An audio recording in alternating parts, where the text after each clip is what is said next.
Motley Crue and Guns N' Roses have had a complicated history, to say the least. In the past, when these icons have crossed paths, controversy has usually followed. Over the years, it's pretty much been accepted that something like this between these two bands would never, ever happen.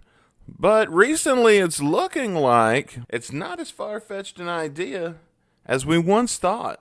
Motley Crue bassist Nikki Sixx often takes to Twitter to engage with fans and answer questions directly.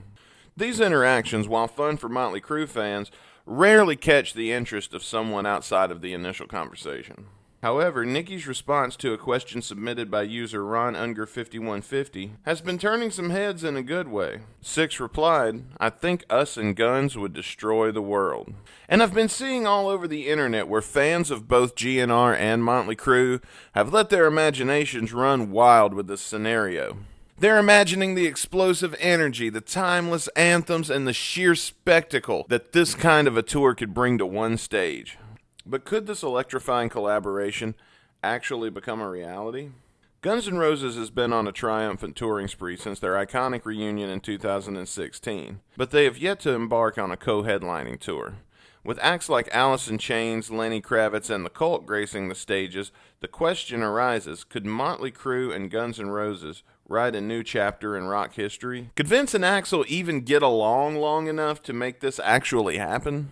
So let's think about it for a minute. In 2022, Motley Crue and GNR grossed over $266 million on their combined respective tours. So the money is there. And fans who know the history of these two bands would likely show up just to see whether or not this whole thing is going to implode. But another thing I think people aren't taking into consideration is that the original feud between Vince Neil and Axl Rose was actually centered around Izzy Stradlin, with Izzy out of the band at the time of this recording and not on the best terms with Axl or GNR in general. The problems that once sparked this feud could be a non-issue. But when you go online and you see recent performances from both of these bands, reality quickly slaps you in the face. Whether you're watching videos of Axl, whose voice is literally shot to hell from years of touring, or Vince, who never had a great voice to begin with, it's plain to see that time has not been friendly to either of these vocalists. While fans would pour into stadiums all across the country for a co-headlining tour, at least initially, the reviews that would be posted online would quickly dash any hopes of these shows being memorable for the right reason. If the incident between Stradlin and Neil had never actually taken place, then who knows what could have happened in the 90s.